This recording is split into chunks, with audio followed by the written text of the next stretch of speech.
Hello friends, welcome back to Anvesha channel. आज हम लोग पढ़ेंगे भारतेंदु युग। ठीक है, तो ये जो टॉपिक है, ठीक है, भारतेंदु और उनका युग, ठीक है, ये हमारे सिलेबस में है।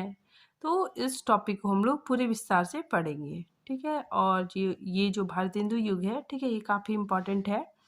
ठीक है, तो चलिए आइए पढ़ना स्टार्ट करते हैं। ठीक है, सबसे पहले देखिए भारतेंदु युग कब से कब तक माना गया है। 1850 से 1900 ईस्वी तक भारतेंदु युग माना गया है। ठीक है, अब देखिए भारतेंदु हरिश्चंद्र का जन्म कब हुआ था। 1850 ईस्वी में हुआ था। ठीक है, और इनकी मृत्यु 1885 ईस्वी में हो गई थी। ठीक है, तो मात्र 35 वर्ष तक ये जीवित थे। ठीक है, लेकिन इन्होंने काफ़ी ज़्यादा योगदान दिया, ठीक है, हमारे हिंदी साहित्य में। तो चलिए पढ़ते हैं। देखिए, आधुनिक हिंदी साहित्य के पितामह, ठीक है, भारतेंदु जी आधुनिक हिंदी साहित्य के पितामह कहे जाते हैं।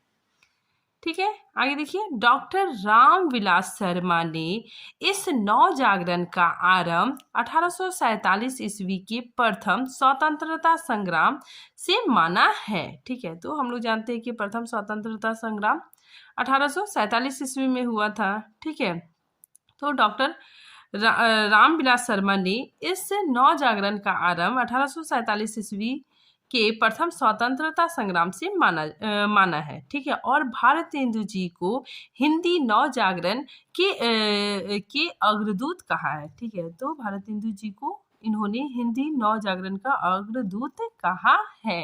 आगे देखिए, ये उर्दू में रसा, ठीक है, रसा नाम से लिखते थे।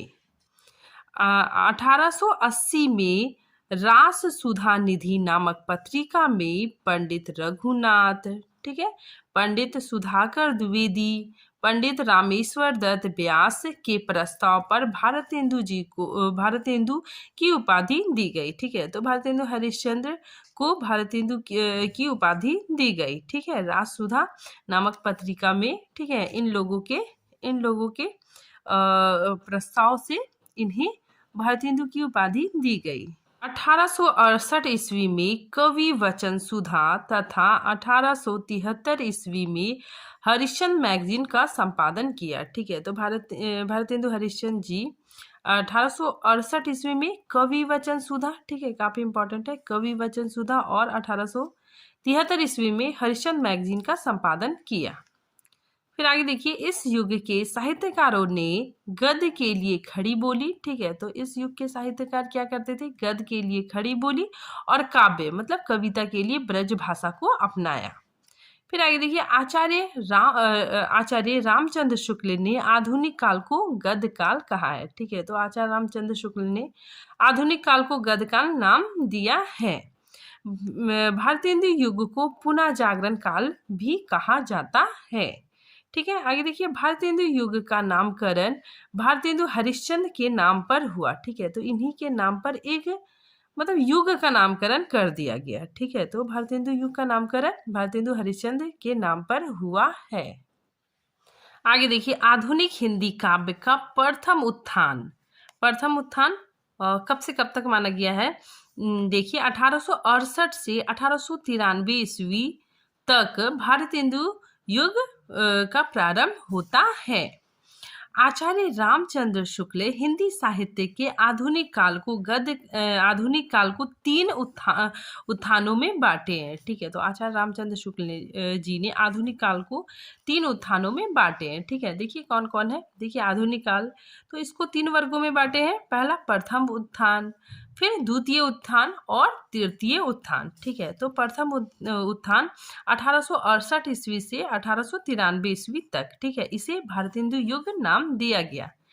ठीक है, फिर देखिए द्वितीय उत्थान, ठीक है, 1893 ईस्वी से 1918 तक, ठीक है, इसे द्विवेदी युग नाम दिया गया। ठीक है, फिर देखिए तृतीय उत्थान 1800 से आगे तक, ठीक है, तो इसे छायादोतर युग कहा गया। अब देखिए, भारतेंदु द्वारा प्रकाशित प्रमुख पत्रिकाएं, ठीक है, तो इनके द्वारा प्रकाशित प्रमुख पत्रिकाएं कौन कौन थी। देखिए, कवि वचन सुधा, ठीक है, हरिश्चंद्र मैगजीन और बाल बोधनी पत्रिका। ठीक है। फिर भारतेंदु के अन्य प्रमुख देन, ठीक है, देखिए इन्होंने और क्या क्या योगदान दिया। भारतेंदु ने कविता बधनी सभा की स्थापना 1870 ईस्वी में की। भारतेंदु ने पेनी रीडिंग क्लब, ठीक है, पेनी रीडिंग क्लब की स्थापना 1873 ईस्वी में की। आगे देखिए, भारतेंदु ने तदीय समाज की स्थापना 1873 ईस्वी में की। ठीक है। नेक्स्ट देखिए, भारतेंदु ने काशी नेशनल थिएटर, ठीक है, ये भी काफी इंपॉर्टेंट है। भारतेंदु जी ने काशी नेशनल थिएटर की स्थापना की। ठीक है। फिर आगे देखिए, भारतेंदु को नए जमाने की मुकरी के लेखक माना जाता है। ठीक है, तो इन्हें नए जमाने की मुकरी के लेखक माना जाता है।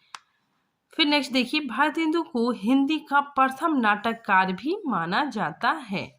भारतेंदु ने मौलिक और अनुदित दोनों प्रकार के नाट्य रचना किए हैं। ठीक है, तो इन्होंने मौलिक रचनाएं भी की है और अनुदित रचनाएं भी की हैं। ठीक है, अब हम लोग देखते हैं भारतेंदु जी की प्रमुख काव्य कृतियां। ठीक है, तो इनकी प्रमुख काव्य कृतियां कौन कौन है, देखिए, पहला वर्षा विनोद, ठीक है, ये लावणी शैली में लिखा गया है। ठीक है। फिर नेक्स्ट देखिए, फूलों का गुच्छा, ये खड़ी बोली, ठीक है, खड़ी बोली में लिखा गया है। ठीक है, तो खड़ी बोली में ये काव्य रचा गया है। ठीक है। आगे देखिए, बंदर सभा, ये हास्य व्यंग है। फिर बकरी बिलाप, ठीक है, इसके नाम से ही पता चल रहा है। ठीक है, तो ये क्या है, हास्य व्यंग। नेक्स्ट देखिए, विजयनी विजय वैजयंती, ठीक है, तो ये कविता 1862 ईस्वी में इसकी रचना हुई। तो ये कविता मिस्र के तत्कालीन भारतीय सेना के विजय की प्राप्ति पर लिखा गया। ठीक है, तो ये कविता भारतीय सेना के विजय की प्राप्ति के अवसर पर लिखा गया। ठीक है, तो ये याद रखिएगा आप लोग। नेक्स्ट देखिए, रिप नाटक, ठीक है, रिप नाटक की रचना, ठीक है, 1884 ईस्वी में हुई। ठीक है, तो रिप नाटक नामक काव्य भारतेंदु ने लॉर्ड रिपन की प्रशंसा में लिखा था। अब देखिए, भारतेंदु जी की पत्रिकाएं। ठीक है, अब हम इनकी पत्रिकाओं के बारे में थोड़े विस्तार से जानेंगे। ठीक है, देखिए, स्त्रियों के लिए बाल बोधनी पत्रिका का प्रकाशन इन्होंने किया। ठीक है, तो ये जो बाला बोधनी था, ठीक है, ये पत्रिका कैसी पत्रिका थी, ये स्त्रियों के घरेलू शिक्षा की पत्रिका थी। ठीक है, मतलब इसमें गृहस्थी से संबंधित पत्रिका थी। ठीक है, तो इसमें ये बाला बोधनी ये गृहस्थी से संबंधित पत्रिका थी। ठीक है, फिर आगे देखिए, यह पत्रिका 1874 ईस्वी में निकली थी। ठीक है, और 4 वर्षों तक चली। ठीक है, तो ये पत्रिका मतलब 1874 ईस्वी में निकली और 4 वर्षों तक चली, उसके बाद फिर बंद हो गई। ठीक है। नेक्स्ट देखिए, भारतेंदु ने 1868 ईस्वी में कवि वचन सुधा, ठीक है, काफी इंपॉर्टेंट है, कवि वचन सुधा, मतलब ये पत्रिका काफी फेमस भी हुआ था। तो कवि वचन सुधा नामक मासिक पाक्षिक साप्ताहिक पत्र का संपादन आरंभ किया। ठीक है, यह साहित्य के साथ, यह जो पत्रिका है ये साहित्य के साथ समाचार और राजनीतिक का भी पत्रिका थी। ठीक है, तो यह पत्रिका समाचार और राजनीतिक से संबंधित भी इसमें जानकारी होती थी। ठीक है, फिर आगे देखिए, डॉक्टर राम कुमार शर्मा लिखते हैं कि कवि वचन सुधा का प्रकाशन कर, ठीक है, तो ये राम कुमार शर्मा लिखते हैं कि कवि वचन सुधा का प्रकाशन करके भारतेंदु जी ने एक नए युग का सूत्रपात किया। ठीक है, तो इनका मानना है कि कवि वचन सुधा का प्रकाशन करके भारतेंदु जी ने एक नए युग का आरंभ किया। ठीक है, नए युग का सूत्रपात किया। फिर आगे देखिए, कवि वचन सुधा के पंच पर रुष्ट होकर काशी के मजिस्ट्रेट ने भारतेंदु के पत्रों को शिक्षा विभाग के लिए लेना भी बंद कर दिया। ठीक है, फिर आगे देखिए, सन 1873 ईस्वी में भारतेंदु जी ने हरिश्चंद्र मैगजीन, ठीक है, इनका जो हरिश्चंद्र मैगजीन था, ठीक है, तो हरिश्चंद्र मैगजीन नामक मासिक पत्रिका का प्रकाशन आरंभ किया। ठीक है, तो इस पत्रिका का प्रकाशन आरंभ किया, ठीक है, 1873 ईस्वी में। ठीक है, लेकिन बाद में इसका नाम चेंज करके, ठीक है, हरिश्चंद्र चंद्रिका कर दिया। ठीक है, तो बाद में इसका नाम हरिश्चंद्र चंद्रिका हो गया। आगे देखिए हरिश्चंद्र चंद्रिका में, ठीक है, यति वैश्य संवाद प्रकाशित हुआ, ठीक है, मतलब एक संवाद प्रकाशित हुआ, ठीक है। ब्रिटिश सरकार ने उसे अश्लील करार करके, ठीक है, अश्लील करार करके पत्रिका की सरकारी खरीद बंद कर दी, ठीक है। तो इसी वजह से ये पत्रिका फिर आगे नहीं चल पाई। देखिए भारतेंदु जी का नाटक, ठीक है, तो भारतेंदु जी का नाटक के बारे में हम लोग पूरे विस्तार से पढ़ते हैं, ठीक है। देखिए लगभग, ठीक है, लगभग 17 नाटकों की रचना इन्होंने की, ठीक है। और यहाँ पे देखिए सबसे इम्पोर्टेंट चीज है कि भारतेंदु हरिश्चंद्र ने अपने पिता गिरिधर दास कृत नहुस, ठीक है, नहुस को हिंदी का प्रथम नाटक माना, ठीक है। तो ये काफी इम्पोर्टेंट है कि भारतेंदु हरिश्चंद्र ने अपने पिता द्वारा रचित नहुस, ठीक है, नहुस नाटक को ही हिंदी का प्रथम नाटक माना, ठीक है। नेक्स्ट देखिए राजा लक्ष्मण सिंह कृत शकुंतला, ठीक है, 1862 ईस्वी में इस नाटक की रचना हुई। तो शकुंतला को द्वितीय नाटक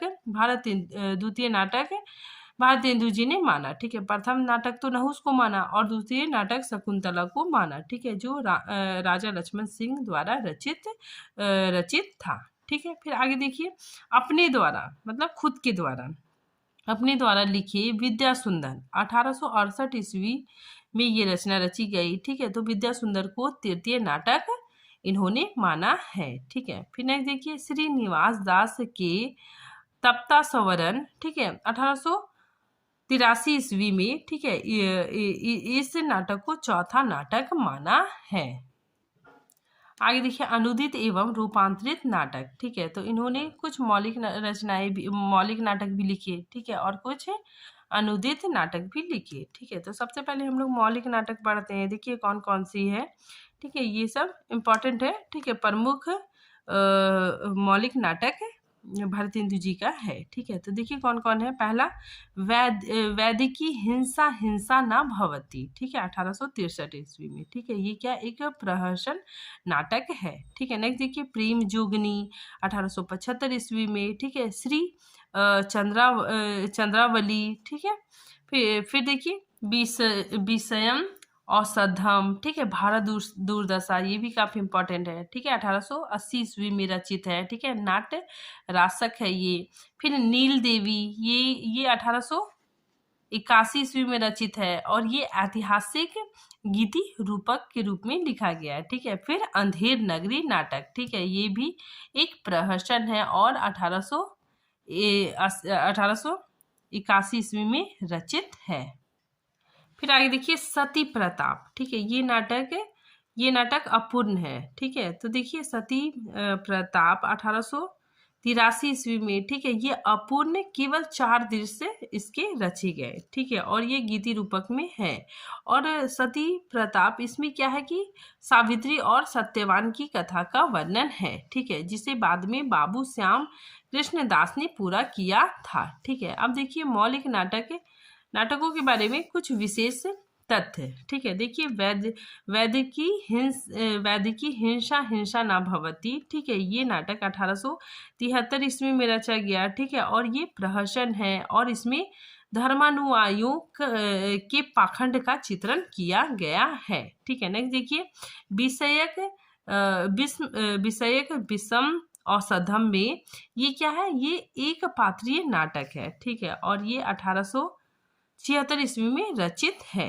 नेक्स्ट देखिए प्रेम जोगनी, ठीक है, 1875 ईस्वी में ये रचित है और इसमें यह नाटक 4 अंकों में है, ठीक है, और इसमें क्या है, देखिए काशी में होने वाले पाखंडों व आडंबरों का सूक्ष्म चित्रण किया गया है, ठीक है। नेक्स्ट देखिए चंद्रावली, ठीक है, ये नाटक 1876 ईस्वी में रची गई, ठीक है, और इसका विषय वस्तु क्या है, देखिए इसमें प्रेम का अद्भुत वर्णन हुआ है, ठीक है। तो चंद्रावली में क्या है, चंद्रावली कौन है, नायिका है, ठीक है। तो चंद्रावली कृष्ण की अन्य प्रेमिका है, वह उनके वियोग में बावली जैसी हो जाती है, ठीक है, और अंततः उनके व्यक्तित्व में लीन हो जाना चाहती है, ठीक है। तो ये सारे नाटक भारतेंदु हरिश्चंद्र जी की है, ठीक है। फिर देखिए कुछ मौलिक नाटक जो अपूर्ण है, ठीक है। तो मौलिक अपूर्ण रचनाएं कौन कौन सी है, देखिए प्रेम जोगनी, ठीक है, 1875 ईस्वी में, ये भी अपूर्ण है। फिर सती प्रताप, ठीक है, ये भी अपूर्ण रचना है। अब देखिए अनुदित नाटक, ठीक है, तो अनुदित नाटक कौन कौन से हैं, देखिए विद्या सुंदर, ठीक है, ये नाटक की रचना 1868 ईस्वी में हुई। ठीक है, तो 1868 ईस्वी में संस्कृत के चौर पंचासी का नाटक के बंगला संस्करण का अनुवाद है। ठीक है, तो ये क्या है, संस्कृत का नाटक है। ठीक है, और इस नाटक का बंगला संस्करण का अनुवाद है। देखिए पाखंड विडंबन, ठीक है, तो देखिए इस नाटक में क्या है, देखिए 1872 ईस्वी में कृष्ण मिश्र कृत प्रबोध चंद्रोदय, ठीक है, संस्कृत के तीसरे अंक का अनुवाद है। ठीक है, तो ये संस्कृत के तीसरे अंक का अनुवाद है। ठीक है, तो ये काफी इंपॉर्टेंट है।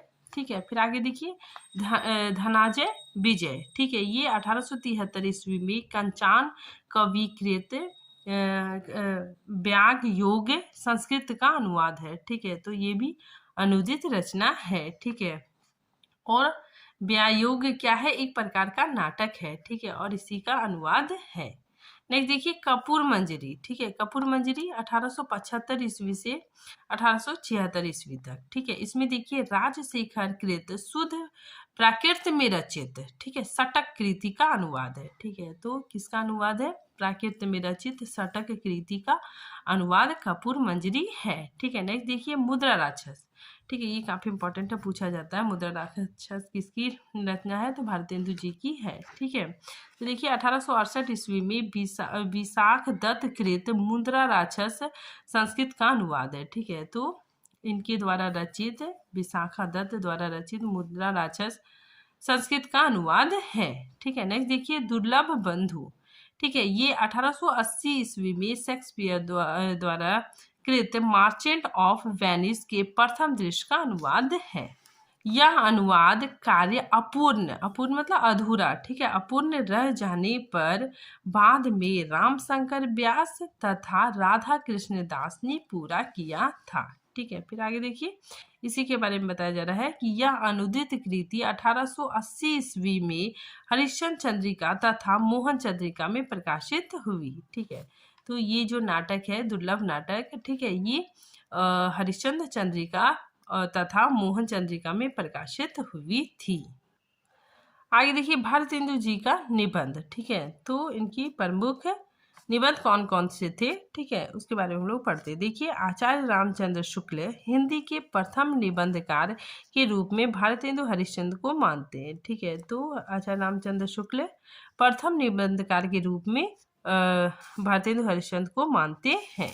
ठीक है, नेक्स्ट देखिए नाटक, ठीक है, नाटक क्या है, ये भारतेंदु द्वारा रचित एक निबंध है। ठीक है, तो देखिए नाटक क्या है, एक निबंध है, ये प्रथम सैद्धांतिक निबंध है। ठीक है, तो आप लोग याद रखिएगा नाटक नाम शीर्षक से एक निबंध लिखा भारतेंदु जी ने।